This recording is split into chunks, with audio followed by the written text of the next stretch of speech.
Bonjour chers frères et sœurs en Jésus-Christ. Bonjour chers frères et sœurs qui croyaient en Dieu. Nous poursuivons la série de vidéos sur les mystères, sur les nouveaux mystères que nous proposons. Oui, on peut s'étonner qu'au-delà des 4 mystères connus, il y a autant de mystères qui existent. Oui, c'est cela. Le Seigneur m'a inspiré ces mystères que je vous propose et c'est important. Le nom de chaque mystère renvoie à la grâce que cela accorde à cause du Seigneur Jésus-Christ. Donc, à côté des mystères joyeux, douloureux, glorieux et des mystères lumineux, il y a beaucoup d'autres mystères. Ce jour-là, aujourd'hui samedi, je voudrais vous proposer les mystères des abaissements du Fils de Dieu, Jésus-Christ. C'est-à-dire les mystères d'humilité de Jésus-Christ. Si vous méditez sur ces mystères-là, le Seigneur Jésus-Christ va vous conférer son humilité. Il va vous revêtir de son manteau d'humilité, oui. Oui, il va vous revêtir de ce manteau d'humilité. Ce manteau d'humilité, quand on le regarde de l'extérieur, il semble vil, comme un manteau de mendiant, etc. Mais quand on l'ouvre de l'intérieur, ah non. Il y a une admirable lumière, d'une pureté et d'une blancheur immaculée qui s'y dégage. Je vous dis, frère, c'est la vérité. C'est parce que je l'ai expérimenté. Vraiment, il faut méditer ce mystère des abaissements du Fils de Dieu, Jésus-Christ, ou le mystère d'humilité de Jésus-Christ. Alors, le premier mystère d'humilité de Jésus-Christ, ou des abaissements de Jésus-Christ, c'est que Jésus, le Fils de Dieu, accepte de naître d'une femme, la Vierge Marie, humble servante de Dieu, et ainsi se faire fils de l'homme. Il faut méditer sur cet aspect-là. Lui, il est le Fils de Dieu. Et il est né d'une humble femme, la Vierge Marie. Et il s'est fait homme.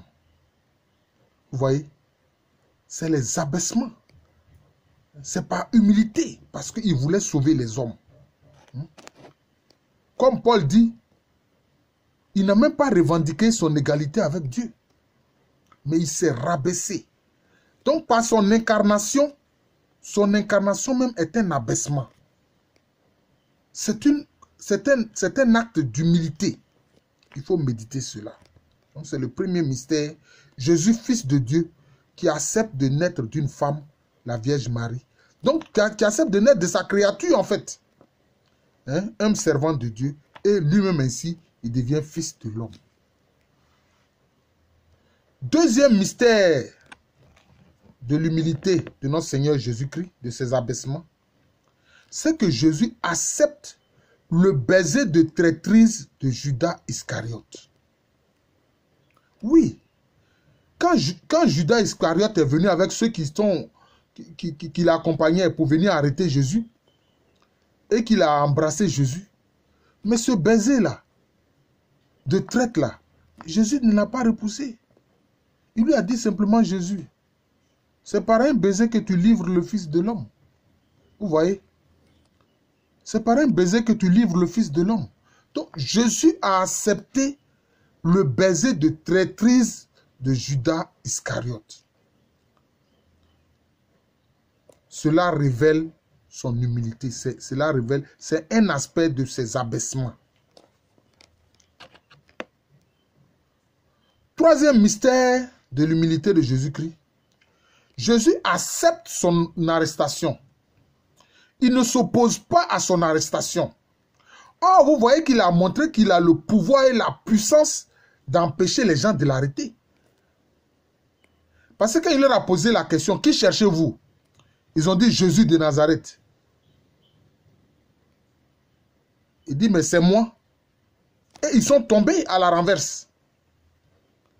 Ceux qui sont venus l'arrêter sont tombés à la renverse. Mais c'est pour dire qu'il avait le pouvoir de les empêcher de l'arrêter. Mais pourtant, il les a laissés faire. Voilà, il accepte son arrestation. Quatrième mystère de l'humilité de Jésus, de ses abaissements, c'est qu'il a accepté d'être giflé devant le Sanhédrin. Le Sanhédrin où se réunissaient, disons, les autorités juives. C'est l'instance qui réunit les autorités juives. C'est une institution des Juifs. Et devant le Sanhédrin, il a accepté d'être giflé. Il n'a pas réagi. Il a simplement dit, mais pourquoi est-ce que vous me giflez? Si ce que je dis est faux, d'accord, mais ce que je dis, est-ce que c'est faux? C'est vrai. Il a accepté d'être giflé devant le Sanhédrin. Sans oublier toute l'humiliation qu'il a subie jusqu'à sa mort sur la croix, qui sont les 14 stations de sa passion. Les 14 stations de sa passion. Évidemment, ces éléments-là, je ne les compte pas dans, disons, dans les abaissements, mais le seul élément que je prends dans les abaissements, c'est que le cinquième mystère, Jésus accepte d'être dépouillé de ses vêtements. Il accepte d'être dépouillé de ses vêtements. C'est le cinquième mystère. Vous voyez? Et alors, dans la méditation de ces mystères, à chaque fois, on fait un Notre Père et puis les saluts à la Vierge Marie.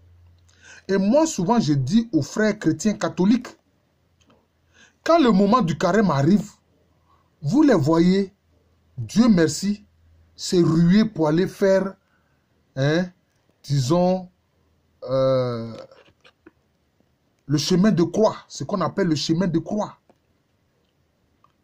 Mais quand on leur dit, quelle est la deuxième station du chemin de croix? Ils ne savent pas, ils ont oublié. C'est-à-dire qu'ils ne connaissent pas par cœur les 14 stations du chemin de croix. Non, ce n'est pas bon. Il faut connaître ces 14 stations. Vous voyez? Et moi, je vais vous les indiquer. Il faut connaître ça par cœur.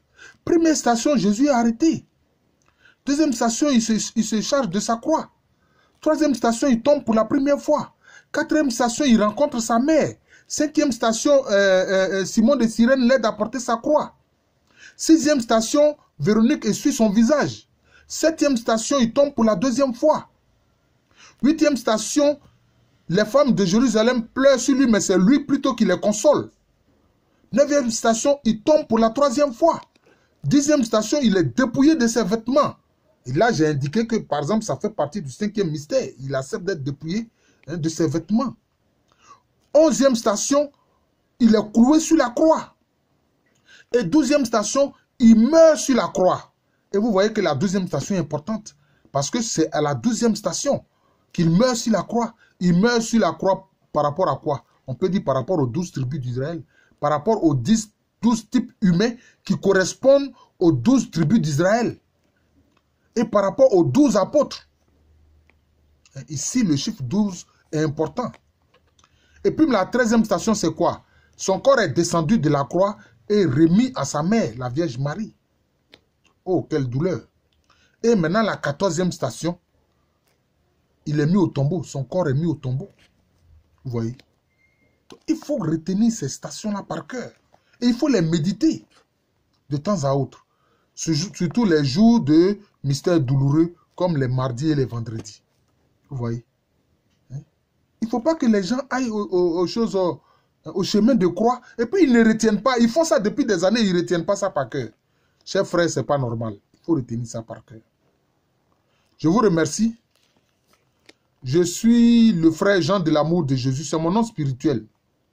Et à l'état civil, je suis le professeur Alou Kwame René. Je vous souhaite un très bon week-end.